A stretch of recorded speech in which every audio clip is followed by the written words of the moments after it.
감사합니다. 가정이 든든해야 우리가 자식들을 잘 세울 수 있고 또 우리 하나님 뜻으로 자식들을 잘 키울 수 있는 것입니다. 그 뿌리가 든든치 못하면 늘상 가정이 허물어집니다. 허물어진 데서 집이 허물어지는 것이 아니라 또 가정이 정말 주님의 뜻이 허물어지는 것입니다. 때문에 우리는 항상 가정을 바로 세우고 그 뿌리를 튼튼하게 키워서 나뿐만 아니라 우리 후대들까지도 주님을 사모하며 주님 앞에 바로 선 사람들이 다 될 수 있도록 고하게 주시옵소서. 오늘 이 시간도 주님 앞에 맡겨 예수 그리스도 이름 받들어 감사하며 기도드리옵나이다. 아멘. 사람은 누구든지 다 행복하기를 바랍니다. 또 원합니다. 또 이 가정에서 놓고 보면 부모들은 내가 행복한 것보다 내 자식이 행복하기를 나보다 더 행복하기를 바라는 것입니다. 그래서 행복해질 수만 있다면 수단과 방법을 가리지 않고 자식들 위해서 몸 바치고 모든 것을 다 바치는 것이 부모의 마음입니다. 가정은 인간이 살아가는 데 있어서 육체와 정신적으로 안식처이고 행복의 뿌리가 됩니다. 가정의 뿌리가 튼튼해야 흔들림이 없습니다. 경기도 용문에 천년기념물 30호로 지적된 1100년 된 나무 하나가 있습니다. 근데 그 나무는 한국에 겪어오는 현대사를 다 겪었습니다. 근데 그 나무 뿌리가 어디까지 가나? 개울가까지 뻗어가 있어요. 가정이란 혼자가 아니라 우리 가족들이 함께 사는 단체입니다. 부부가 함께 부모와 자식이 함께 살고 형제가 더불어 누리는 행복을 누리는 곳이 바로 가정입니다. 가정은 하나님의 공동체임을 잊지 말아야 합니다. 가정은 인간이 살아가는데 최고의 안식처이고 행복의 뿌리가 됩니다. 뿌리가 건강해야 가정을 회복할 수 있습니다.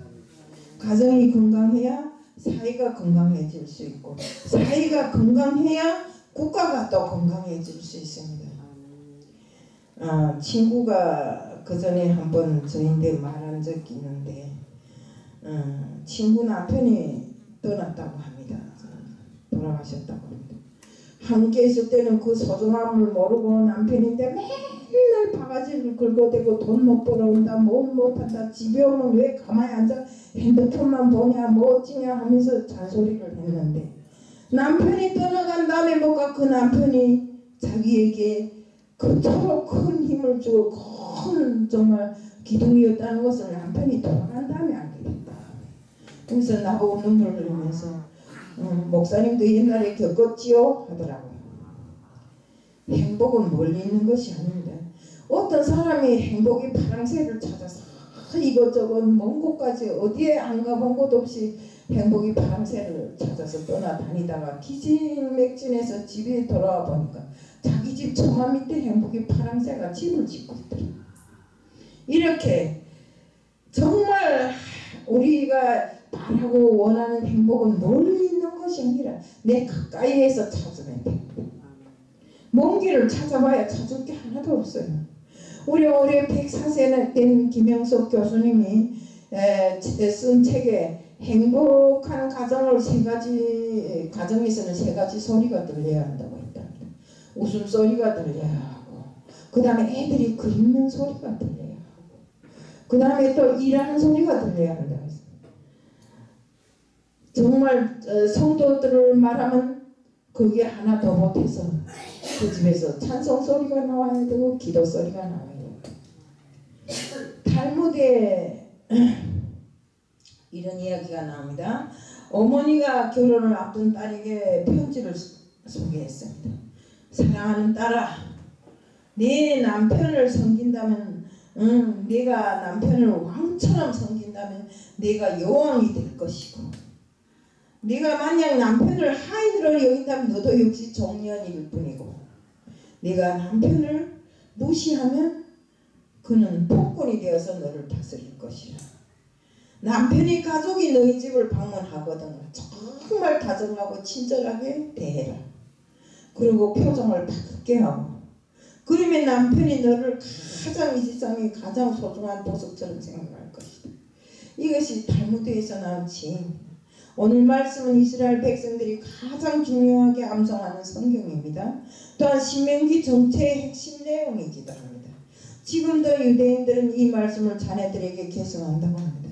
유대인들은 매사에 우선순위를 중시합니다. 신앙을 자녀들에게 계승하는 것은 최고의 사명이고 교육의 근본으로 삼고 있습니다. 유대인들이 뛰어난 민족 정신과 지혜가 신앙에서 나옵니다. 신명기 6장 1절 2절에 보면 자녀들에게 신앙을 계승해 주는 것이 유대인들이 제일 우선순위고 제일 최고의 목적입니다. 자녀에게 법도와 규례를 가르칩니다.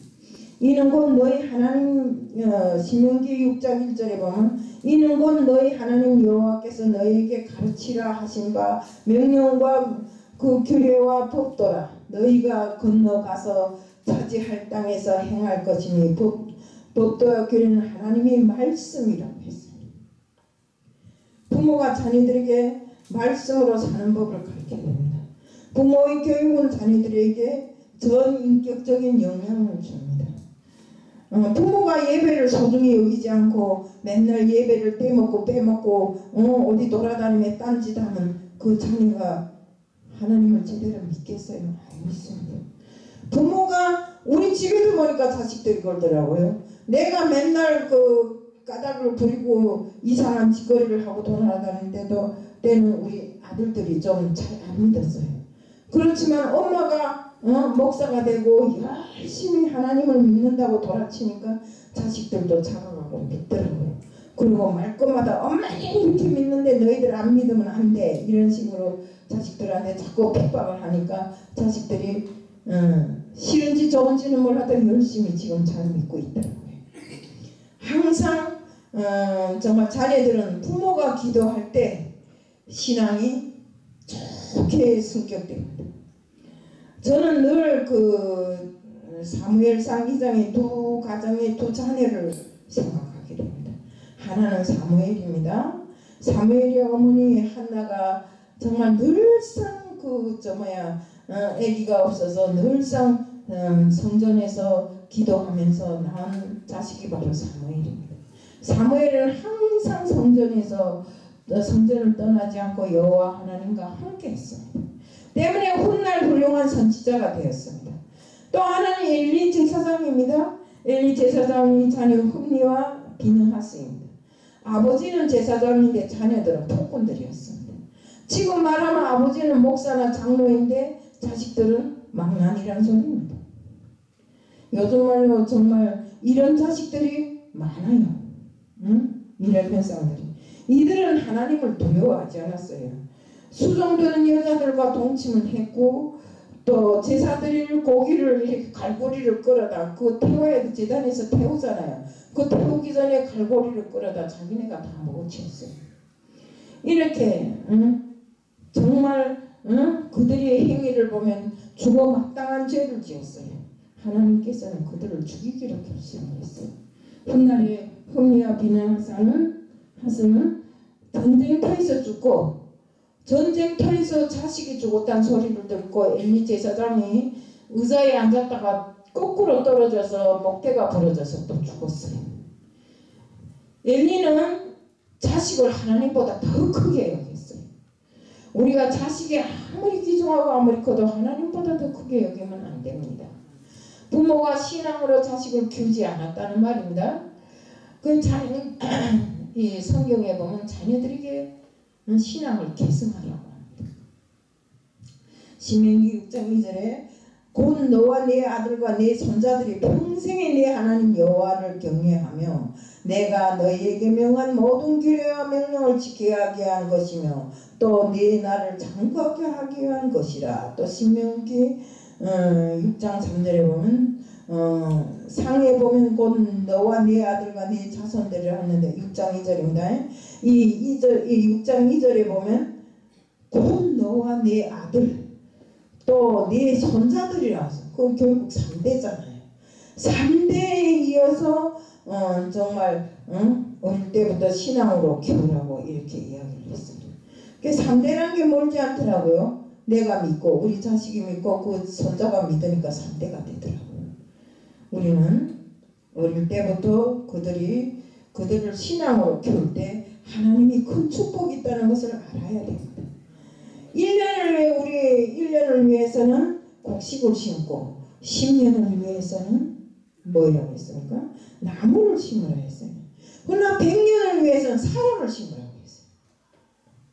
결국 사람을 정말 키우라는 소리입니다. 기름 한 방울 나지 않는 우리나라의 유일한 자원은 인적 자원입니다. 각 분야의 최고의 사람을 키워서 세계 무대에 세우는 것만이 우리나라가 발전할 수 있고 부흥할 수 있는 길입니다.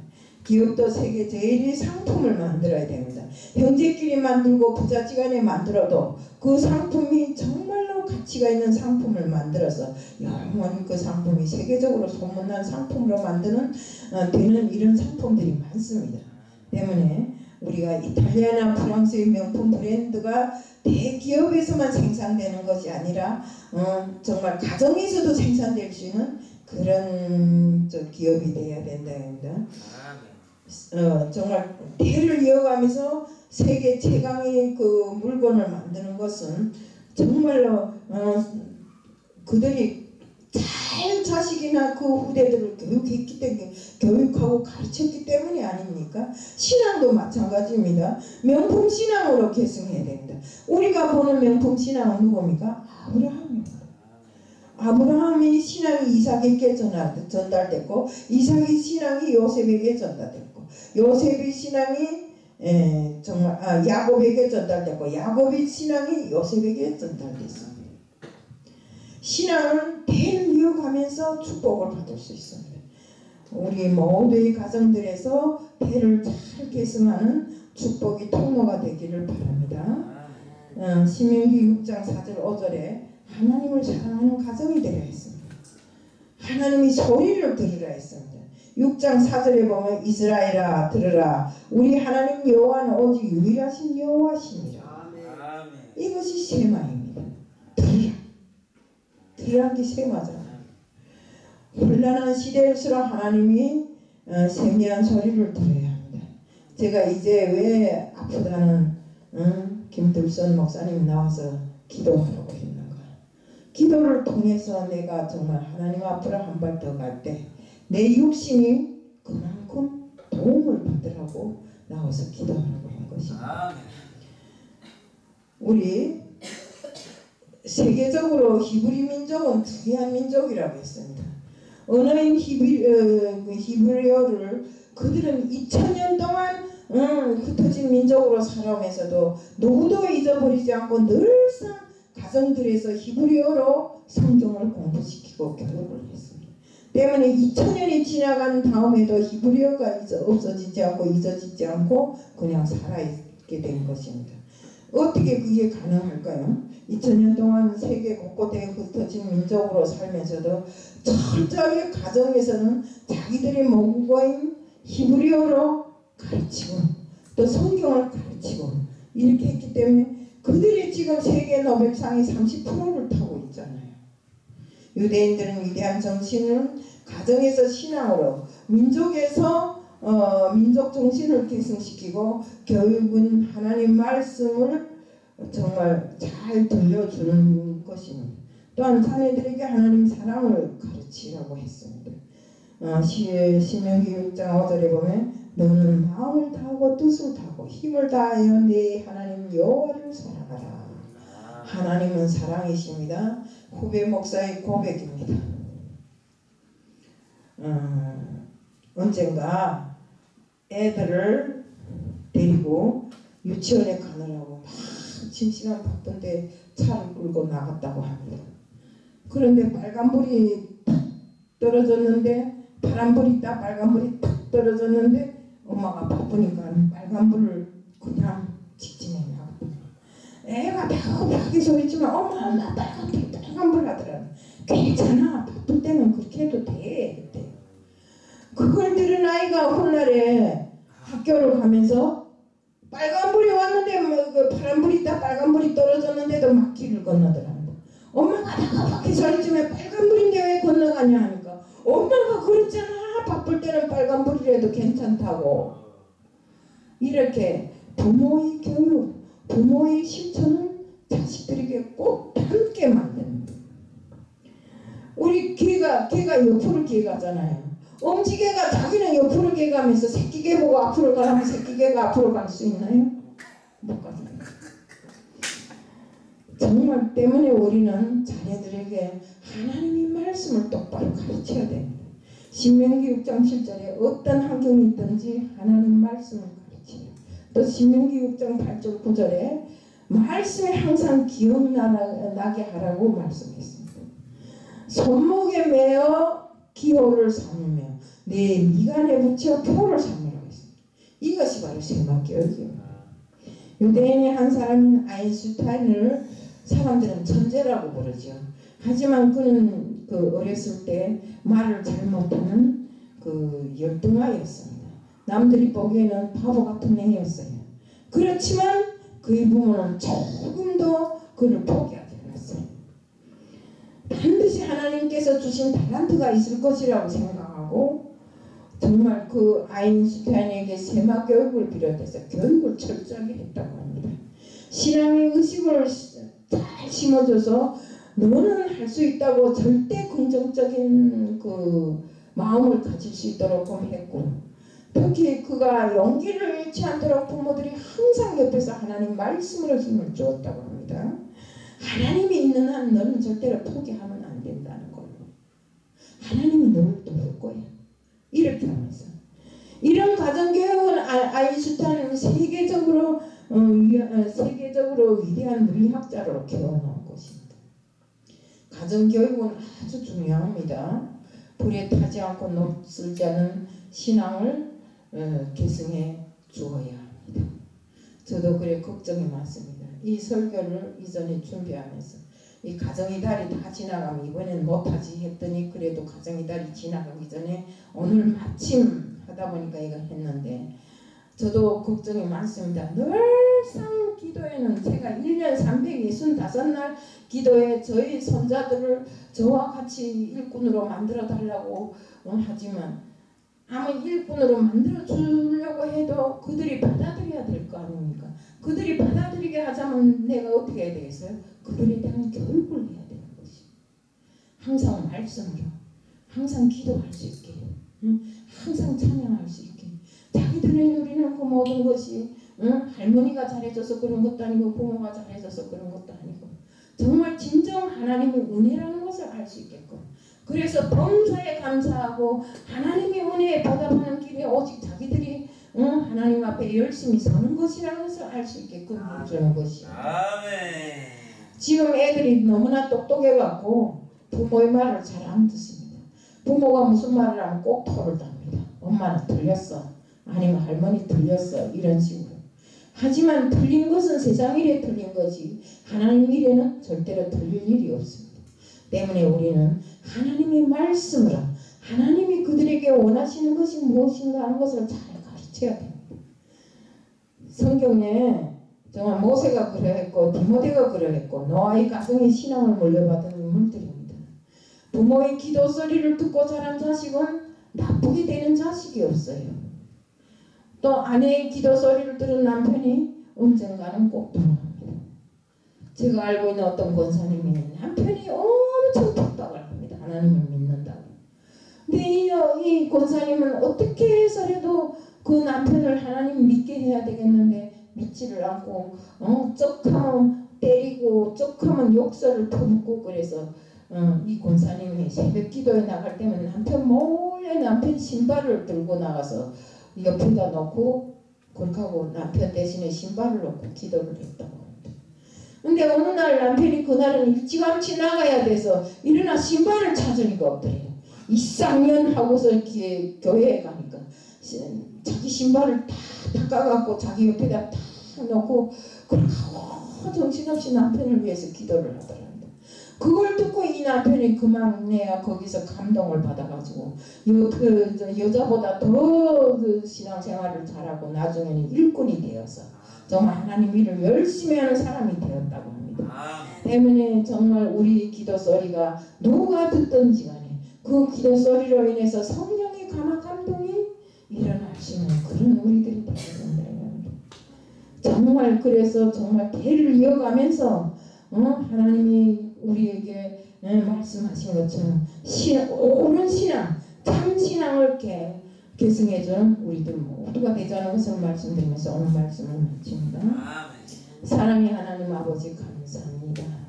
신앙을 유산으로 물려주는 것은 너무나 큰 일입니다. 하지만 그것이 쉬운 일은 아니라는 것을 저희들 알고 있습니다.